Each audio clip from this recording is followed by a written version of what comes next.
and you know, I'm trying to think of all of this stuff in the terms of the small startup and or the creative environment, which startups are very creative. They got to be. Yeah. But I understand, you know, you're looking at musicians, you're looking at band leaders, whatever you want to call them.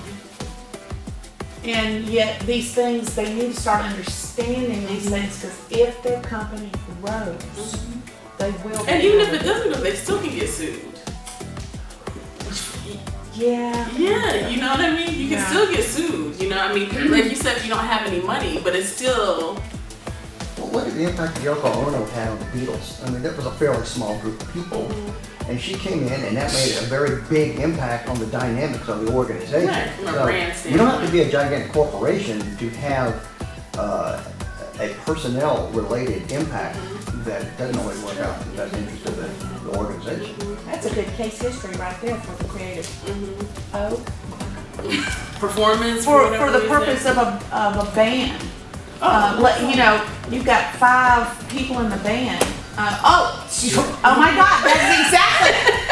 Please proceed. Okay. Oh, yes. So I gave, you know, we talked about this framework, we talked about some pitfalls, we talked about productivity and compliance. So I wanted to just to do a case, you know, to kind of bring it home, okay, to get your opinion. Okay, so the reggae roster band has 5 band members. One member is not performing, he is late or does not show up at all. The team members want him fired.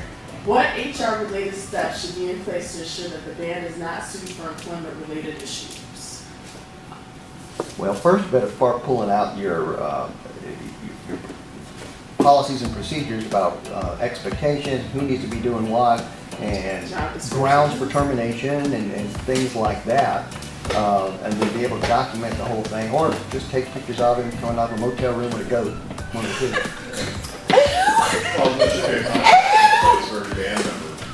Right? What's the employment terms?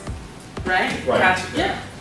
Yeah. So So expectations. Expectations, right? As defined by an employment you know, you can do your employment your employment letter, right? This is what the expectations are. And then how is he going to get feedback that he's not performing, right? Unacceptable that this guy's been doing this, they want it fired. Well, there you should have I mean, that's not unreasonable, but if you have your policies and procedures manual and you define, okay, this is what our performance management steps are. Okay, did he get a warning if that's what you all said is the first steps, or did he get a written, you know, however you're defining your performance management process, right? Whatever that looks like to you, did you do that, right? That ought to be really interesting in the band level. But it's the same though. That's the exact same thing. It's a business, right? So my recommendation, right, because this is to make sure, because part of what happens a lot of times is, like you said, creatives or entrepreneurs don't really know, right? So it's starting off in the right way, right? Having the framework established. And so it doesn't, right, this isn't NCR or, you know, some of these big companies. This is like a small little, you know, but still, right, a 1-page, these are the being on time. I mean, very basic kind of things.